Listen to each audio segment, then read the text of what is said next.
By the end of this video, you'll know the top 12 most powerful ways to manage your cholesterol without medications. We'll cover food, habits, supplements, and even some key things you need to avoid if you want to fix your cholesterol without wrecking your metabolism. You might think managing your cholesterol has a lot to do with your genetics or cutting fat or losing weight, but most people aren't given the full picture. They're not told the most effective strategies because they're not sold in a bottle. Here's what we're going to cover. First, we'll go through the top 12 cholesterol managing foods, habits, and supplements, and I'll explain why each of them works. Second, I'll show you how you can easily add these to your week with a practical 7-day plan. And third, I'll explain why cholesterol alone doesn't tell the full story, as well as the real culprit behind most cases of heart disease that many doctors just overlook. Maybe you've been told your cholesterol is high, or your doctor has come out and said you need to be on a statin.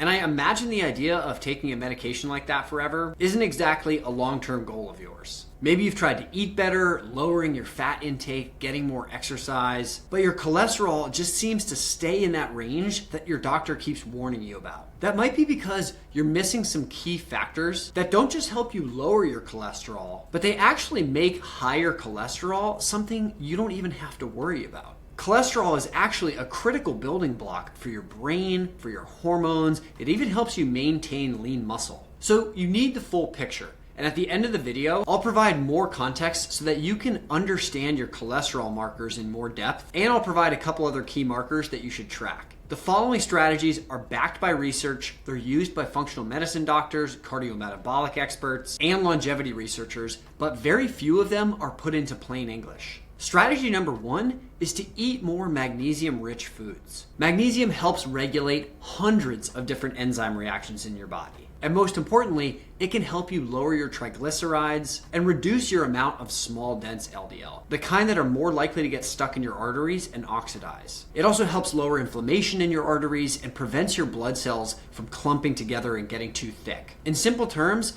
you can think of magnesium like a blood vessel traffic cop, helping them maintain flexibility, putting out fires, helping your vessels stay flexible, and making sure fats stay where they belong. So grab a handful of healthy nuts or pumpkin seeds for a snack, make a big spinach and arugula omelet for breakfast, or add some steamed chard to your lunch, because most people are deficient in magnesium. And even slight improvements can help you lower your ApoB and your oxidized LDL. And if it's too hard to get in your diet, very simple and cheap to supplement with something like magnesium taurate. Number 2, maybe you've heard this one before, but avoid added sugar. Sugar drives insulin resistance, it raises triglycerides, and it increases those small, dense LDL particles. Not to mention, higher blood sugar makes everything in your blood more sticky, and it can lead to glycation, where it binds to proteins and cells and just generally clogs things up. In simple terms, sugar contributes to the cholesterol problem in multiple ways from behind the scenes. So one of the easiest things you can do is when you're looking at a label and you see added sugar, just make sure that value is 0 grams. Number 3 is to use intermittent fasting. Here's a really simple way of thinking about your HDL and your LDL. Your HDL goes out into your body, to your fat tissue, to collect resources and bring it back to your liver so that you can use it as fuel. LDL does the opposite, goes to your liver, and it brings that extra fuel that you've eaten out to your body to store as fat. So when you take breaks from food with intermittent fasting, your short-term energy storage runs out. So it leads your body to increase HDL so that it can go out and collect more storage from your fat tissue and bring it back so you can use it as energy. At the same time, it decreases LDL. In simple terms, it makes your liver a net importer of energy versus a net exporter from overeating. It also increases fat burning, it lowers triglycerides, and it lowers inflammation. Try starting with a 12-12 fast and then moving to something consistent like 16-8. And once a week, you could even benefit from pushing it to a 20 or a 24-hour fast. Number 4 is to eat more fatty fish or to take fish oil. Omega-3 fatty acids like EPA and DHA lower triglycerides, reduce systemic inflammation, and improve your LDL particle size, making them less likely to get stuck and lead to plaque buildup. In simple terms, omega-3 fats turn your blood from sticky to slick, which prevents things from getting backed up. So try eating some salmon, some sardines, or some anchovies 2 to 3 times a week, or taking a high-quality, third-party tested fish oil every single day. Number 5 is to add some turmeric and black pepper to your diet. Curcumin, one of the main compounds in turmeric, helps lower inflammation, prevents plaque buildup, and it boosts nitric oxide, so it helps your blood vessels expand and contract. And the reason for the black pepper is it helps your body absorb the curcumin by up to 2,000% more. In simple terms, this combination turns down the fire inside your arteries. So you can use turmeric and black pepper in cooking, or you can look for a supplement that has both of them included. I just recommend looking for one that is low in oxalates. Number 6 is to use some heat therapy, like a sauna or a steam room. Heat therapy boosts your circulation, it helps reduce oxidative stress, and it can help your body manage LDL and triglycerides while increasing your HDL. In simple terms, a sauna or a steam room acts like a workout for your arteries without you ever needing to put your gym shoes on. And it's great because they both help lower inflammation, blood pressure, and improve your overall brain health. Try getting some form of heat exposure 2 to 4 times a week for 15 to 20 minutes. You want it to be a comfortable but challenging heat level. And if you really want to maximize the benefits, my personal advice would be to stay in the sauna or the steam room until you start to feel that building up of panic.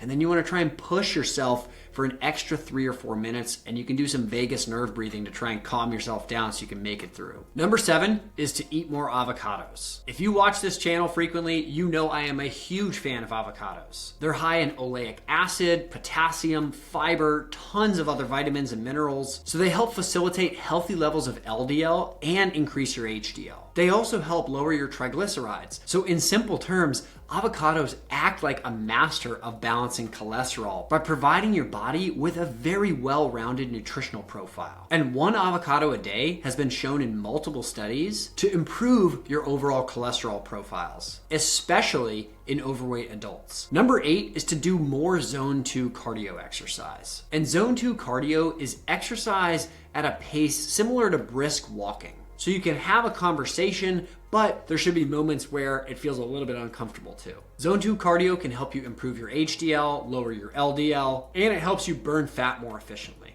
And as an added bonus, it also helps you boost your mitochondrial efficiency and number, so you're gonna produce more energy. In simple terms, it's similar to fasting.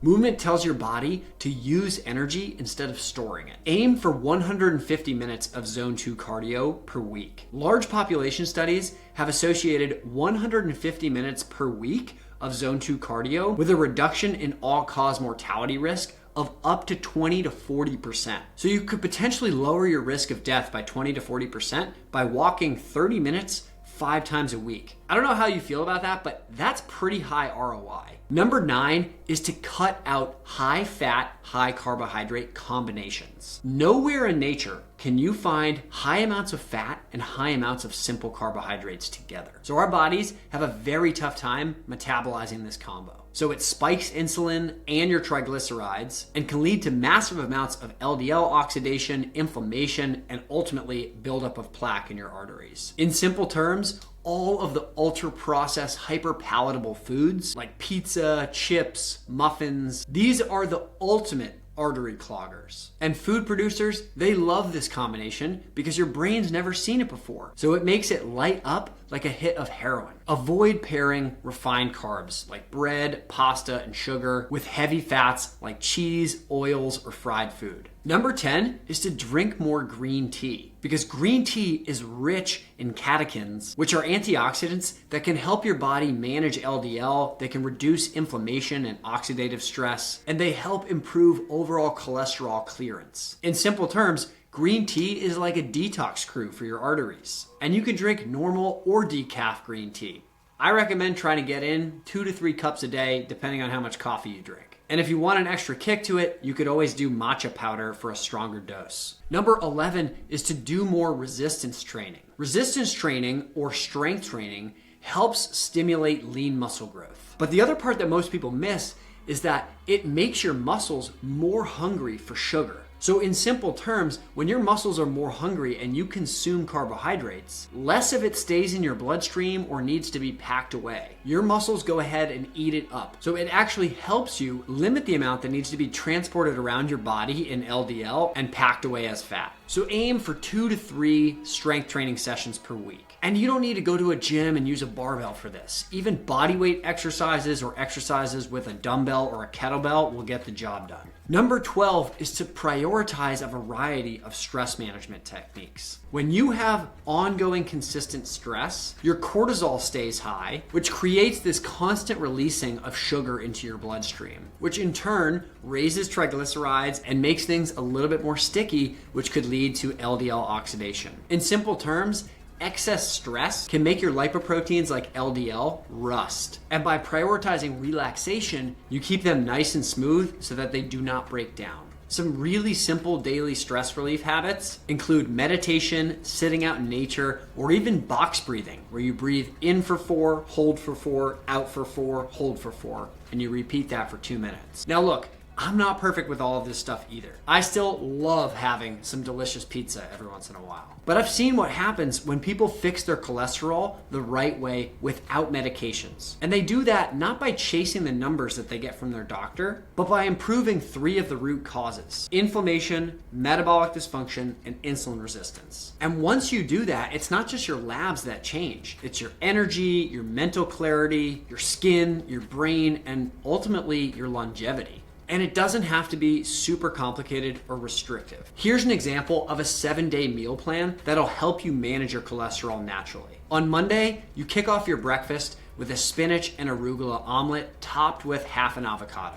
For lunch, you make a wild-caught salmon or sardine salad topped with pumpkin seeds, olive oil, and even maybe some steamed Swiss chard on the side. As a snack, you could have some almonds, some pumpkin seeds, or even some pistachios. And then for dinner, you could do a lentil and vegetable curry seasoned with some turmeric and black pepper. And then after dinner, going for a 30-minute zone 2 walk. On Tuesday, you start the day by fasting until noon or 1 p.m. You want to hit 16 hours fasted, and you can have green tea or black coffee in that time period. Then for lunch, maybe you do a sardine salad again or grill up some sardines, add them to some mixed greens, and then add some olive oil, some balsamic vinegar, maybe half an avocado. As a snack, you could have some Greek yogurt with no added sugar, and you could add some Ceylon cinnamon, maybe even some nuts if you want to. For dinner, you have a grass-fed beef stir fry with broccoli, onions, and maybe even some cauliflower rice. And after work that day, or maybe before you go to bed,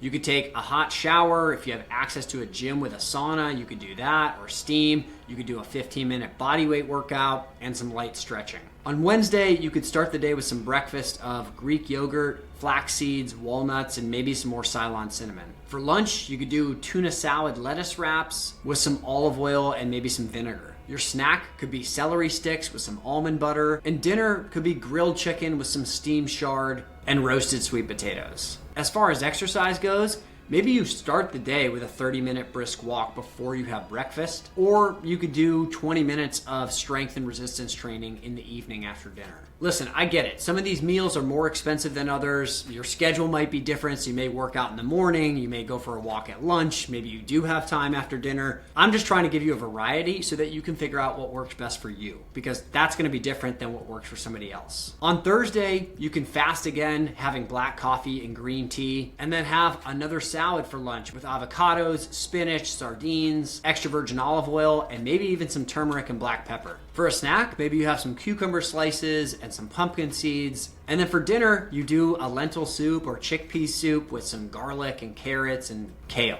This would be another great day to get in a 15 to 20 minute sauna or steam room if you have access to it. Or, as I said before, you could do a bodyweight circuit, or you could go for a walk. On Friday for breakfast, maybe you have 3 pasture-raised eggs with some spinach and some olive oil. And then you have another fatty fish for lunch. Maybe it's grilled mackerel with arugula, pumpkin seeds, and roasted beets. You might have walnuts and tea for a snack, salmon and some roasted vegetables for dinner, and then you go for a 30-minute walk and do some box breathing before you go to bed. On Saturday, you might do another omelet with Swiss chard, onions, and turmeric. Then for lunch, you could do a chicken and avocado salad with extra virgin olive oil. As a snack, you could do celery with some tahini, and then do some grilled shrimp with some broccoli or some cauliflower for dinner. And after dinner, if you have access to it, going for a nice nature walk or doing some more bodyweight resistance training. On Sunday, you could do a vegetable scramble with some spinach, some garlic, and another half an avocado. For lunch, maybe a sardine salad with pumpkin seeds and roasted vegetables. And then as a snack, you could have a handful of almonds and some green tea. And then for dinner, you could go back to the lentil and vegetable stew with turmeric and black pepper. And then wrap up the Sunday with an outdoor walk, maybe sitting and doing some meditation in the park. Again, I totally get it. This is going to look completely different whether or not you have kids, whether or not you have access to a gym, how much you can afford to spend on groceries. But here's why this works, and no matter what you decide to run with, these are the themes you need to pay attention to. Across the week, you're getting magnesium-rich foods every day. You're avoiding added sugar, and you're avoiding high combinations of fat and sugar. You're incorporating fatty fish or high quality meat and eggs to get some omega-3s, and you're using spices like turmeric and black pepper for some anti-inflammatory support. You're also balancing nutrient-rich meals with intermittent fasting and rotating zone 2 cardio and resistance training. And last but not least, you're managing stress, doing things like breath work or meditation or getting outside in nature. Now, real quickly, I want to go one layer deeper with you because cholesterol by itself does not tell you the full story. Doctors are often trained to see high LDL and then treat it just like a number. But roughly half the people who have heart attacks have completely normal LDL. And there are also examples of people who have super high LDL in the multiple hundreds that have no plaque buildup. So what's really going on? As always, context is needed. Both HDL and LDL, they're just delivery trucks, traveling through your bloodstream, trying to deliver their cargo. It's only when LDL gets damaged that the real danger begins. Because when it oxidizes in the wall of your blood vessel, that's what triggers plaque buildup, which eventually can clog your arteries and lead to heart attacks. And how does it get oxidized? Not from fat intake so much, but from inflammation. Inflammation from things like excess sugar, chronic stress, or poor sleep. Each one of these acts like gasoline ready to set off a fire. They ramp up free radicals that literally rusts your LDL from the inside out. So it's not cholesterol killing people of heart disease. It's inflammation being caused by unhealthy lifestyle choices, and then it's your body responding to that inflammation and trying to patch things up with cholesterol. So next time you hear somebody say your LDL is high, don't just ask them how high. Instead, try to examine what's happening to my LDL. And am I inflamed? Because context is king. The delivery truck itself isn't dangerous. It's only dangerous when the roads are damaged and the truck starts to catch on fire. Looking at total cholesterol alone is like judging a football game by looking at half the scoreboard and having no idea when the game started. It's missing the majority of the picture. Here are the measurements that actually matter. First up is high sensitivity C-reactive protein. This is one of the main inflammation markers in your body. And the higher it is, the more your body is fighting off internal fires, including those happening inside your arteries. So your goal is to have this under 1. Ultimately, the lower the better. Next up, we'll look at LDL, but not LDL by itself, because that doesn't tell you that much. You want to know what type of LDL particles you primarily have in your bloodstream. It's the small, dense LDL particles that are more dangerous because they're more likely to get stuck and oxidize. So you can ask for a particle test, but the other form of LDL, the large, buoyant LDL, are much lower risk. So you want to ask for a particle test, and you want that to read Pattern A. Pattern A means you have primarily large buoyant LDL. Pattern B means you have primarily small dense LDL. Next up is your HDL, which you're familiar with. It's your protective cholesterol. It acts like a garbage truck picking up excess cholesterol and bringing it back to the liver for recycling. And ideally, you want this higher than 40 if you're a male and higher than 50 if you're a female. Higher is better, within reason. Triglycerides are a marker that indicates how much sugar or refined carbs or metabolic stress you have going on. And this is another one you probably want as low as possible, but definitely below 100. And it's easily improved by intermittent fasting, regular exercise, or just cutting out simple carbs. You also want to know what your fasting insulin level is, because this shows you how sensitive your cells are to insulin and ultimately how well your body clears sugar from your bloodstream. Your goal is to have this below 5 or even below 4 for optimal metabolic health. And it can also be helpful to look at your HbA1c. This measurement basically gives you a 3-month average for the amount of sugar you have in your bloodstream. And they'll tell you that the safe limit is below 5.5 or 5.7, but you really want this as low as possible. So your personal goal should be to have this below 5. Another really important cholesterol measurement is called ApoB. And this is a measure of the total number of cholesterol carrying particles in your bloodstream, regardless of type. A lot of folks are being turned on to this because it looks like it might be one of the most predictive markers for future heart disease risk. And for this measurement, the lower the better. Another one that people have been talking a lot about is your LP little a. But this one is pretty widely misunderstood, and it's also genetic. You can think of LP little a like a fast-acting patch kit. So it helps your body clot and repair injuries quickly, which is great news if you go out and cut your hand. But if you have chronic inflammation inside your arteries, it means plaque can build up faster, which is why a lot of folks are getting confused about that and suggesting that this is causative of heart disease. The bottom line is, if your LP little a is high, it's even more important that you keep your inflammation down and you protect your LDL particles from becoming oxidized. You're not just trying to lower cholesterol. You're trying to lower inflammation, optimize particle size and number, and keep your blood sugar stable. When those are in check, your risk of heart disease drops substantially, even if your total cholesterol or just your LDL are on the higher side. And now that you know what to do, you have 2 options. You can try putting this all together yourself, or if you want fast-tracked, step-by-step guidance, you can grab my free guide that I call the 5-step fat loss formula. And it'll walk you through some of the basics that I typically go through with clients to help them lose weight, improve their energy, drop their blood pressure, and achieve normal cholesterol levels all naturally. And if you found this helpful, please subscribe to the channel and support so I can keep making more of these videos. Thanks again for being here, and I'll see you on the next one.